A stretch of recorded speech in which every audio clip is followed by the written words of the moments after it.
Di sini Bobby dalam segmen review mobil Aki. Kali ini kita akan membahas mobil Aki ukuran besar, panjang 127 cm, lebar 84 cm, dan tinggi 97 cm. Dengan desain seperti mobil UTV, Yukita 90 Monster.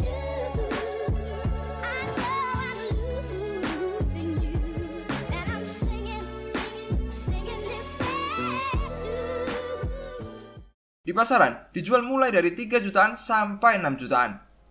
Ada 4 pilihan warna, putih, biru, merah, dan oranye. Berikut ini spesifikasinya. Ban menggunakan bahan karet. Lampu LED ada di headlamp, stop lamp, dan rangka atas jok. Dengan 2 mode nyala lampu yang bisa diatur lewat tombol di dashboard. Yang pertama lampu menyala terus, yang kedua lampu menyala berkedip. Lampu LED juga ada di kap depan mobil yang hanya menyala saat musik diputar. Jok terbuat dari bahan plastik yang sudah dilapis dengan kulit sintetis.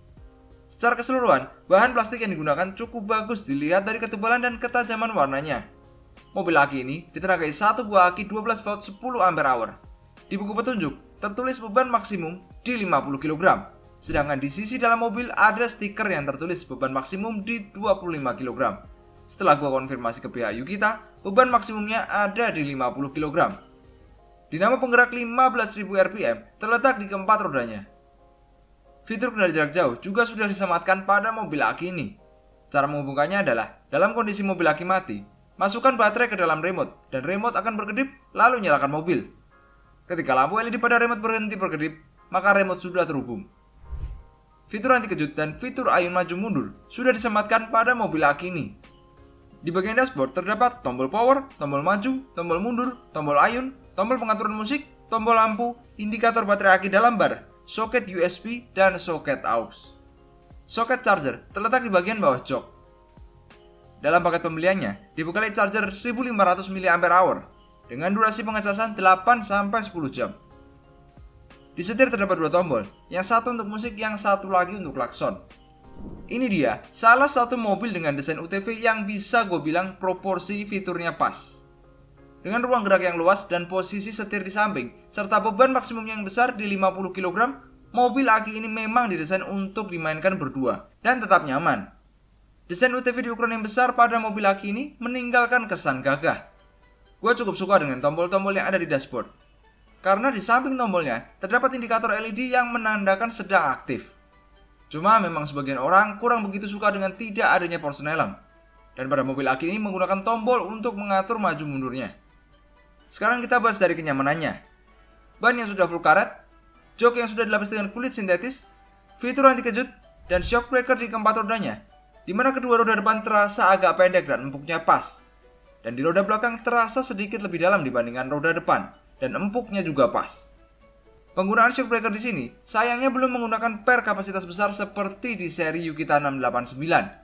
Walaupun begitu, mobil Aki ini tetap nyaman meskipun berjalan di permukaan yang tidak rata seperti jalanan beraspal. Untuk menjaga si kecil tetap aman dan nyaman, mobil Aki ini dilengkapi juga dengan seat belt. Gua agak kaget waktu coba belokin setir secara manual pada mobil Aki ini. Untuk mobil Aki ukuran besar dengan ban karet seperti ini, Yukita 90 punya setir yang bisa dibilang sangat ringan kalau dibandingkan dengan mobil Aki lain dengan ukuran yang sama. Padahal gearbox setirnya pun juga nyangkut waktu gue coba belokin secara manual. Ini nilai plus banget sih menurut gue, yang secara nggak langsung juga membuat gearbox setirnya awet, dan juga meningkatkan kenyamanan berkendara sekecil karena tenaga yang dikeluarkan untuk membelokkan setir berkurang. Tidak ada tombol pengaturan tingkat kecepatan di dashboard menjadi salah satu kekurangan dari mobil Aki ini. Gue mau bahas sedikit mengenai kecepatan dari mobil Aki ini. Waktu gue coba di kecepatan terendahnya, mobil Aki ini melaju dengan cukup kencang kalau dibandingkan dengan kebanyakan mobil Aki lain. Di sini pengendara baik lewat remote atau pengendara manual harus berhati-hati ketika menyetir. Yang jelas si anak yang mau menyetir sendiri paling tidak sudah agak besar dan mungkin sudah punya pengalaman main sebelumnya. Yukita 90 sudah dilengkapi dengan fitur remote control menggunakan handphone. Caranya gimana bang? Oke, gue terangin. Pertama, kalian scan QR code yang ada di sisi samping kardus remote, dan kalian akan diarahkan ke website yang di dalamnya ada pilihan Play Store Android atau App Store Apple. Di sini kebetulan gue pakai HP Android dan gue pilih Play Store. Download, install, dan buka aplikasi remote-nya. Tekan tombol plus yang ada di kanan atas layar. Pilih mobil yang terdeteksi, lalu tekan connect. Di sini ada 4 mode pengendalian remote control. Yang pertama, mode handset, di mana pengendalian beloknya dengan memutar setir di sisi kiri layar. Maju mundur dengan menekan tombol di sisi kanan layar, 3 tingkat kecepatan, dan tombol stop dengan menekan di bagian tengah layar. Waktu gue coba tombol sisi kiri atas layar, yang seharusnya pengaturan musik, entah kenapa tidak ada respon dari mobilnya. Yang kedua, mode gravity, di mana cara mengontrol pergerakan mobil menggunakan sensor giro yang ada di handphone kalian. Caranya adalah dengan tekan dan tahan tombol start lalu miringkan HP sesuai dengan keinginan. Dan di sisi kanan layar untuk pengaturan tingkat kecepatan. Sama seperti di mode handset, tombol pengaturan musik di sisi kiri atas juga tidak berfungsi. Yang ketiga, mode voice, di mana gua gak gitu paham caranya. Mungkin buat kalian yang sudah cobain dan bisa share pengalaman kalian di kolom komentar di bawah ya. Yang keempat, mode combination, di mana kita bisa atur mobil berjalan maju berapa detik, mundur berapa detik, belok berapa detik, lalu dijalankan sesuai urutan yang sudah kita buat. Sayangnya beberapa kali, waktu gue coba aplikasi remote di HP ini mengalami crash, alias aplikasinya tiba-tiba keluar.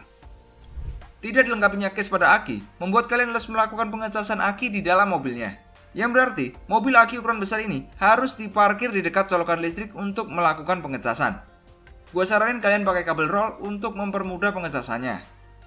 Mungkin yang gue kurang puas dari mobil aki ini adalah fitur ayunnya yang masih maju mundur seperti ini, dan bukannya yang benar-benar mengayun. Sekian video review kali ini. Kalau kalian punya pendapat, pertanyaan, atau ada informasi yang gue sampaikan salah mengenai mobil aki ini, kalian bisa tulis di kolom komentar di bawah ya. Semoga video ini bermanfaat. Sampai jumpa di video selanjutnya.